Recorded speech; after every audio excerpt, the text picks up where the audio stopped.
Assalamualaikum warahmatullahi wabarakatuh. Selamat pagi dan salam sejahtera bagi kita semua. Shalom, Om Swastiastu, Namo Buddhaya, salam kebajikan.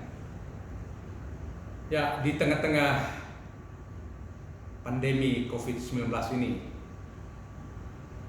saya mengajak kita semua untuk terus mendukung ikhtiar atau upaya pemerintah melalui wadah Satgas Percepatan Penanganan COVID-19 baik yang pusat maupun daerah-daerah. Kita harapkan COVID-19 ini segera lenyap dari bumi pertiwi yang kita cintai bersama. Baik, di tengah-tengah upaya kita menangkal virus corona ini, saya juga mengajak kita semua, terutama kaum milenial Indonesia, untuk terus meningkatkan kompetensi. Kalau kita berbicara soal kompetensi, tentunya ada dua aspek yang harus kita tingkatkan terus. Yang pertama adalah knowledge, yang kedua adalah skill. Baik, saya juga saat ini sedang membaca sebuah buku yang menurut saya menarik sekali buku ini. Buku dengan judul Memahami Kekinian Perkembangan Lingkungan Strategis dan Nasionalisme. Buku ini ditulis oleh Bapak Panglima TNI Marskal TNI Hadi Cahyanto. Ya, lingkungan strategis, perkembangan lingkungan strategic environment. Ya, ini perkembangan lingkungan strategis ini tentunya sangat dinamis. Untuk itu diharapkan kita harus terus adaptif. Ya. Untuk berbicara soal lingkungan strategis ini, kita samakan persepsi dulu. Kalau kita berbicara lingkungan strategis berarti kita berbicara tentang lingkungan di luar kita, ya, yaitu lingkungan regional dan lingkungan global. Saya mencoba memformulasikan lingkungan strategis itu dengan istilah saya mengatakan STIPEC.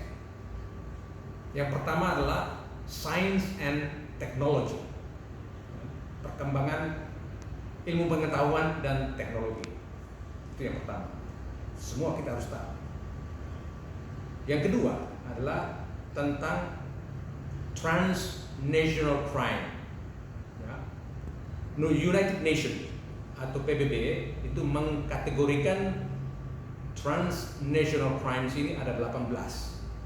Termasuk di dalamnya antara lain radikalisme, terorisme, kemudian pirates, money laundering, dan lain-lain. Yang berikutnya adalah tentang population explosion, ledakan penduduk dunia yang saat ini sudah mencapai 7 miliar, luar biasa. Dan ini akan berimplikasi terhadap kebutuhan energi, kebutuhan pangan, dan tidak menutup kemungkinan ke depan ini menjadi perebutan, perang merebut energi, perang dalam rangka merebut pangan. Yang berikutnya tentang energy crisis.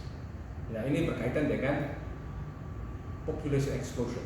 Ya, sumber daya alam semakin menipis, sementara penduduk dunia semakin meledak. Yang berikutnya adalah economic downturn yang pernah terjadi beberapa tahun lalu di Eropa yang berimplikasi terhadap ekonomi regional maupun global. Yang berikutnya adalah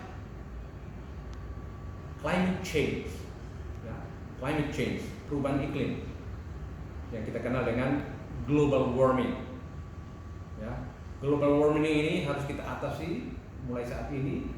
Ya, salah satu upaya yaitu kita melaksanakan apa yang dikatakan go green, ya.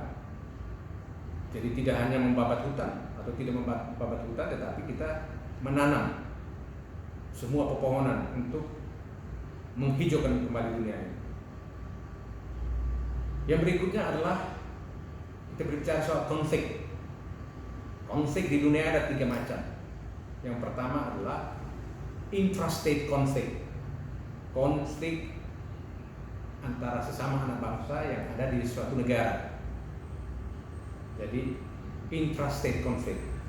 Konflik berikutnya adalah konflik yang dinamakan interstate, antar negara, baik ada antara satu negara dengan negara lain maupun antara beberapa negara, ya. Dan konflik yang terakhir adalah antara state dan non-state actors, ya. State dan non-state actors. Kita beri contoh kehadiran pasukan perdamaian Indonesia maupun pasukan perdamaian dunia yang ada di Lebanon sana, itu adalah salah satu contoh dari konflik yang dinamakan state non-state actors. State dalam hal ini adalah Israel, non-state actors adalah Hezbollah. Itu.